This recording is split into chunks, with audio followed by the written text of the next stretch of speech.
അമ്മേ, മേഘേട്ടൻ ഇപ്പൊ എന്നെ വിളിച്ചിരുന്നു. മൂന്നാറിൽ വെച്ച് കണ്ണേട്ടനെ ഏട്ടത്തിയൊക്കെ കണ്ടെന്നും പറഞ്ഞു. ഏട്ടത്തിന്റെ കൈയും പിടിച്ച് ഏട്ടൻ നടക്കുന്നൊക്കെ കണ്ടെന്നാ പറഞ്ഞേ.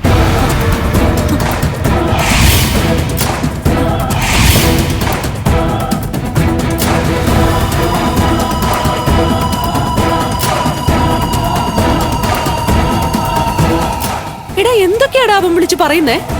മദ്യലഹരിയിൽ കണ്ടെന്നൊക്കെയാ പറഞ്ഞത്. കണ്ടത് അവരെയാണെന്ന് ഉറപ്പൊന്നുമില്ല. എടാ, ആയിരിക്കത്തില്ല. ഏത് നേരവും കണ്ണൻ നടക്കുവോ എന്നുള്ള ചിന്തയിലല്ലേ അവനും നമ്മളൊക്കെ നടക്കുന്നത്. എടാ, അതുകൊണ്ട് അവന് വെറുതെ തോന്നിയതായിരിക്കും. അല്ല അമ്മേ, അവര് മൂന്നാറിലേക്കല്ലേ അമ്മേ പോയിരിക്കുന്നത്. എന്ന് മാത്രമല്ല, കണ്ണേട്ടൻ പതിവില്ലാതെ മലയ്ക്കും പോയി. ഇനി മല നടന്നു കയറിയതാണെങ്കിലോ? എടാ, അത്രയ്ക്കൊക്കെ അവന്റെ കാലിന് സ്വാധീനം വന്നോ? നീ എന്തൊക്കെയായി പറയുന്നേ? എടാ, സംശയിക്കുന്നതിനൊരു പരിധിയൊക്കെ ഇല്ലേ?